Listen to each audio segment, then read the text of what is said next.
Hi ನಮಸ್ತೆ friends. ಈ ಒಂದು ವಿಡಿಯೋದ ಮುಖಾಂತರ ನಾವು ನ್ಯಾಷನಲ್ ಕಂಪನಿಯ ಒಂದು ಇನ್ಶೂರೆನ್ಸ್ ಪಾಲಿಸಿಯನ್ನು ಕಳೆದು ಹೋದರೆ ಅದನ್ನು ಯಾವ ರೀತಿಯಾಗಿ ನಾವು ಡೌನ್ಲೋಡ್ ಮಾಡಿಕೊಳ್ಳಬಹುದು ಅನ್ನೋದನ್ನು ಈ ಒಂದು ವಿಡಿಯೋದ ಮುಖಾಂತರ ತಿಳಿದುಕೊಳ್ಳಬಹುದು ಗೆಳೆಯರೆ. ಹಾಗಾಗಿ ಈ ವಿಡಿಯೋವನ್ನು ಎಂಡ್ವರೆಗೆ ನೋಡಿ.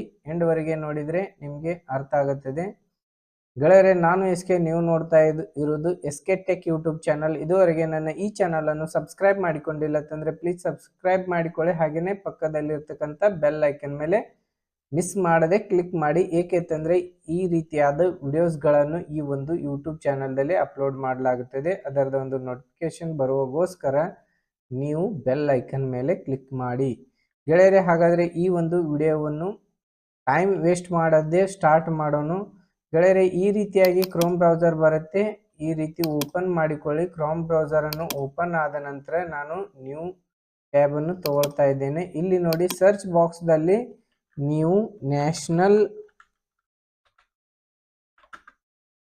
ಇನ್ಶೂರೆನ್ಸ್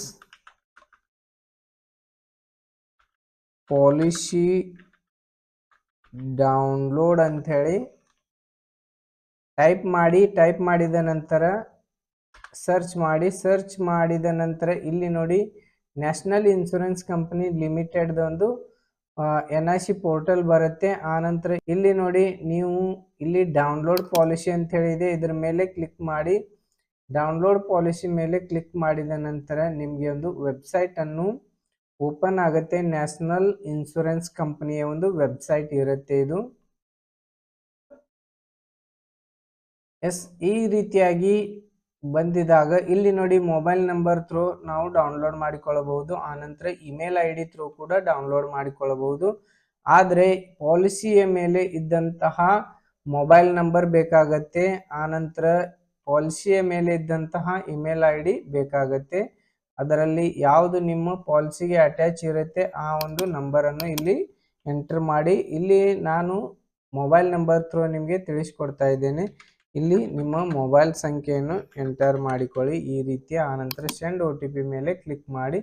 ಕ್ಲಿಕ್ ಮಾಡಿದಾಗ alert OTP successfully send to your register mobile number ಅಂತೇಳಿ ಬರುತ್ತೆ. ಇಲ್ಲಿ ಕ್ಲೋಸ್ ಮೇಲೆ ಕ್ಲಿಕ್ ಮಾಡಿ. ಕ್ಲಿಕ್ ಆದ ನಂತರ ಇಲ್ಲಿ ಪ್ಲೀಸ್ ಎಂಟರ್ OTP ಅಂತ ಹೇಳಿದೆ. ನಿಮ್ಮ ರಿಜಿಸ್ಟರ್ ಮೊಬೈಲ್ ನಂಬರ್ಗೆ ಒಂದು OTP ಅನ್ನು ಹೋಗಿರುತ್ತೆ. ಆ OTP ಅನ್ನು ಇಲ್ಲಿ ನೀವು ಎಂಟರ್ ಮಾಡಿ.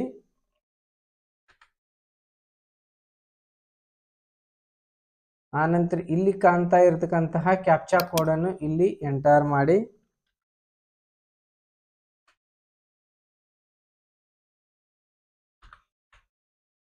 ಆನಂತರ ನೋಡಿ, ವೆರಿಫೈ OTP ಮೇಲೆ ಕ್ಲಿಕ್ ಮಾಡಿ. ವೆರಿಫೈ OTP ಮೇಲೆ ಕ್ಲಿಕ್ ಮಾಡಿಕೊಂಡಾಗ ಈ ರೀತಿ ಈ ಮೊಬೈಲ್ ನಂಬರ್ದಲ್ಲಿ ಎಷ್ಟು ಪಾಲಿಸಿಗಳು ಇವೆ ಅನ್ನೋದನ್ನು ಇಲ್ಲಿಂದ ನಾವು ನೋಡಿಕೊಳ್ಳಬಹುದು. ಇಲ್ಲಿ ನೋಡಿ, ಇಲ್ಲಿ ಆಕ್ಟಿವ್ ಪಾಲಿಸಿ ಒಂದು ಆಕ್ಟಿವ್ ಪಾಲಿಸಿ ಇದೆ. ಆನಂತರ ಇಲ್ಲಿ ಎಕ್ಸ್ಪೈರ್ಡ್ ಪಾಲಿಸಿ ನೋಡೋದಾದ್ರೆ ಈ ರೀತಿಯಾಗಿ ಕಾಣಿಸುತ್ತೆ ನೋಡಿ, ಎಕ್ಸ್ಪೈರ್ ಆಗಿದೆ ಪಾಲಿಸಿ. ಆನಂತರ ಹೆಲ್ತ್ ಪಾಲಿಸಿ ಇದ್ರೆ ಈ ಒಂದು ಕಾಲಮ್ದಲ್ಲಿ ಕಾಣಿಸುತ್ತೆ. ಆನಂತರ ಅದರ್ ಪಾಲಿಸೀಸ್ ಇದ್ರೆ ಇಲ್ಲಿ ಈ ಕಾಲಮ್ದಲ್ಲಿ ಕಾಣಿಸ್ತಾ ಇರುವಂಥದ್ದು. ಆನಂತರ ಇಲ್ಲಿ ನೋಡಿ, ಆಕ್ಟಿವ್ ಪಾಲಿಸಿಯಲ್ಲಿ ಒಂದು ಪಾಲಿಸಿಯನ್ನು ಇರುವಂಥದ್ದು. ಇದನ್ನು ಯಾವ ರೀತಿಯಾಗಿ ನಾವು ಡೌನ್ಲೋಡ್ ಮಾಡಿಕೊಳ್ಳಬಹುದು ಅನ್ನೋದು ನೋಡುವುದಾದರೆ ಇಲ್ಲಿ ನೋಡಿ, ಕಸ್ಟಮರ್ ID ಕೂಡ ಇಲ್ಲಿ ಕೊಟ್ಟಿರುವಂಥದ್ದು. ಆನಂತರ ಕಸ್ಟಮರ್ ನೇಮ್ ಕೂಡ ಇದೆ. ಆನಂತರ ಪಾಲಿಸಿ ನಂಬರ್ ಇದೆ. ಆನಂತರ ಸ್ಟಾರ್ಟ್ ಡೇಟ್ ಇದೆ. ಆನಂತರ ಎಂಡ್ ಡೇಟ್ ಇದೆ. ಆನಂತರ ಮೋಟಾರ್ ಟೂ ವೀಲರ್ ಇದೆ. ಇಲ್ಲಿ ನೋಡಿ, ಪ್ರಾಡಕ್ಟ್ ನೇಮ್ ಇದೆ. ಆನಂತರ ರಿಜಿಸ್ಟ್ರೇಷನ್ ನಂಬರ್ ಯಾವ ಒಂದು ವೆಹಿಕಲ್ದ ಒಂದು ಈ ಪಾಲಿಸಿಯನ್ನು ಇದೆ ಅನ್ನೋದು ಇಲ್ಲಿಂದ ನೋಡಿಕೊಳ್ಳಬಹುದು. ಆನಂತರ ಇಂಜಿನ್ ನಂಬರ್ ಕೂಡ ಕೊಟ್ಟಿದ್ದಾರೆ. ಆನಂತರ ಚೆಸ್ಸಿ ನಂಬರ್ ಕೂಡ ಕೊಟ್ಟಿದ್ದಾರೆ. ಗೆಳೆಯರೆ, ಈ ಒಂದು ಪಾಲಿಸಿಯನ್ನು ಡೌನ್ಲೋಡ್ ಮಾಡಿಕೊಳ್ಳಬೇಕಾದ್ರೆ ಇಲ್ಲಿ ನೋಡಿ, ಡೌನ್ಲೋಡ್ದ ಕೆಳಗಡೆ ಒಂದು ಆರೋ ಮಾರ್ಕ್ ಇದೆ. ಈ ಮಾರ್ಕ್ ಮೇಲೆ ಈ ರೀತಿ ಕ್ಲಿಕ್ ಮಾಡಿ. ಕ್ಲಿಕ್ ಮಾಡಿಕೊಂಡಾಗ ನಿಮ್ಮ ಒಂದು ವೆಹಿಕಲ್ದ ಪಾಲಿಸಿಯನ್ನು ಡೌನ್ಲೋಡ್ ಆಗತ್ತೆ. ಗೆಳೆಯರೆ, ಇಲ್ಲಿ ನೋಡಿ, ಪಾಲಿಸಿಯನ್ನು ಡೌನ್ಲೋಡ್ ಆಗಿದೆ ನೋಡಿ. ಈ ಪಾಲಿಸಿಯನ್ನು PDF ದಲ್ಲಿ ಡೌನ್ಲೋಡ್ ಆಗುತ್ತೆ ಗೆಳೆಯರೆ. ಈ ರೀತಿಯಾಗಿ ನಾನು ಓಪನ್ ಮಾಡಿ ತೋರಿಸ್ತಾ ಇದ್ದೇನೆ ನೋಡಿ ಗೆಳೆಯರೆ. ಈ ರೀತಿಯಾಗಿ ಪಾಲಿಸಿಯನ್ನು ಡೌನ್ಲೋಡ್ ಮಾಡಿಕೊಳ್ಳಬಹುದು. ಈ ವಿಡಿಯೋವನ್ನು ಇಷ್ಟವಾದರೆ ಲೈಕ್ ಮಾಡಿ ಮತ್ತು ಚಾನಲನ್ನು ಸಬ್ಸ್ಕ್ರೈಬ್ ಮಾಡಿಕೊಳ್ಳಿ. ಹಾಗೆಯೇ ನಿಮ್ಮ ಫ್ರೆಂಡ್ಸ್ಗಳಿಗೆ ಈ ವಿಡಿಯೋವನ್ನು ಶೇರ್ ಮಾಡಿ. ಏಕೆಂತಂದರೆ ಈ ರೀತಿಯಾಗಿ ಪಾಲಿಸಿಯನ್ನು ಡೌನ್ಲೋಡ್ ಮಾಡಿಕೊಳ್ಳಲು ಈಸಿಯಾಗಿ ಕಲಿಯಬಹುದು ಮತ್ತು ಬೇರೆ ಕಡೆ ನೀವು ಪಾಲಿಸಿಯನ್ನು ಕೇಳಿದಾಗ ಅದಕ್ಕೆ ಚಾರ್ಜಸ್ ಬೀಳುತ್ತೆ ಅಂಥೇಳಿ ನಿಮ್ಮಿಂದ ಹಣವನ್ನು ಕಿತ್ತುಕೊಳ್ಳಿಕ್ಕೆ ನೋಡುತ್ತಾರೆ. ಆದರೆ ಈ ಒಂದು ಮೆಥಡನ್ನು ಯೂಸ್ ಮಾಡಿಕೊಂಡು ನಿಮ್ಮ ವೆಹಿಕಲ್ ಪಾಲಿಸಿಯನ್ನು ನೀವೇ ಡೌನ್ಲೋಡ್ ಮಾಡಿಕೊಳ್ಳಬಹುದು. Thank you so much. ಮತ್ತೆ ಸಿಗೋಣ ಮುಂದಿನ ಒಂದು ವಿಡಿಯೋದಲ್ಲಿ. ಬಾಯ್ ಬಾಯ್.